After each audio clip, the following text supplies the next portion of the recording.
This next one comes to us from Dever, who writes, if Doomsday performs well, Secret Wars will be an automatic $3 billion box office hit. If Doomsday performs well, and I think he means quality-wise, the audience likes it, the critics like it, it makes big box office money. So if Doomsday is a big hit, then Secret Wars becomes an automatic $3 billion film.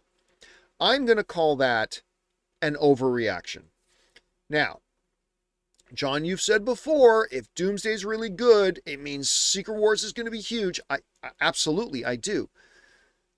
However, everybody's going to want to make comparisons to like Infinity War and Endgame. Understandably so. Totally get it. But you got to keep this in mind about Infinity War and Endgame. Infinity War and Endgame were the climax of 15 years of victory lap for the MCU. Yeah. They had Thor the Dark World and they had Iron Man 2. Sure, they had a couple of whiffs. But for the most part, the MCU up until Endgame was one home run crushing win after another for like 15 years or more. And then culminating this massive victory lap with Endgame. Overall hype and perception of the MCU couldn't have been bigger or higher. Everybody loved it, blah, blah, blah, blah, blah. And then they crescendoed with Endgame. The problem is, while there have been some really good MCU things since Endgame, I'm looking at things like, obviously, WandaVision, Shang-Chi, Thunderbolts. They've done a couple of things that have been really, really good. I think it is fair to say, and you've heard me say this a lot, that this has been the weakest era of the MCU.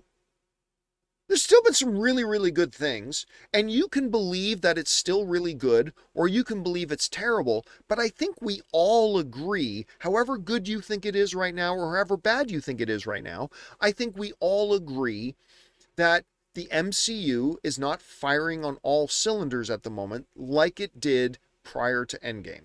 I think we can all agree on that, right? Maybe you only think it's 5% less, maybe you think it's 80% less, but I think we all agree it's not quite firing on all cylinders like it was before. So, unlike Infinity War leading into Endgame, which was the crescendo of just years and years and years of victory, success, and then boom, Endgame comes out, becomes one of the biggest films of all time.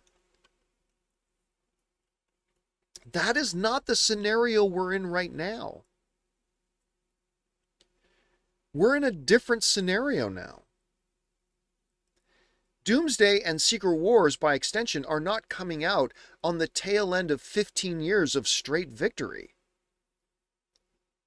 It's coming out at a very good time for them because they really do need to correct the ship. And hey, lately they've been doing some of that correction, right? I think Thunderbolts was my favorite comic book movie of the year.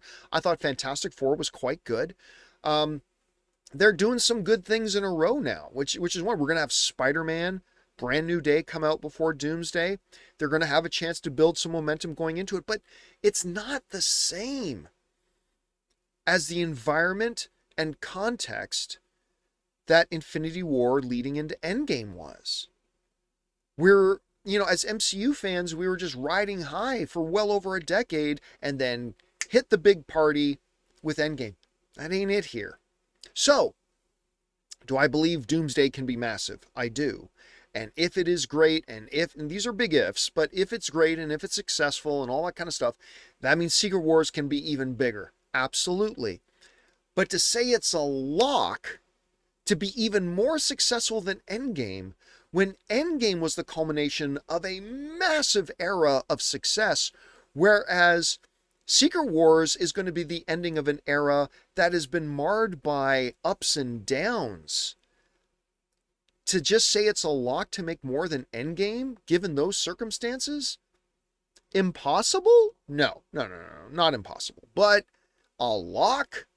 Nah, my friend, I'm going to call that hot take an overreaction. Hey guys, thanks so much for watching this video. Make sure you like the video, leave a comment, and subscribe to our channel. And don't forget, we have a daily podcast called the John Campea Show podcast, available on Apple Podcasts, Spotify, or your favorite podcasting app of choice. Go and subscribe to it today so it'll be there when you need it.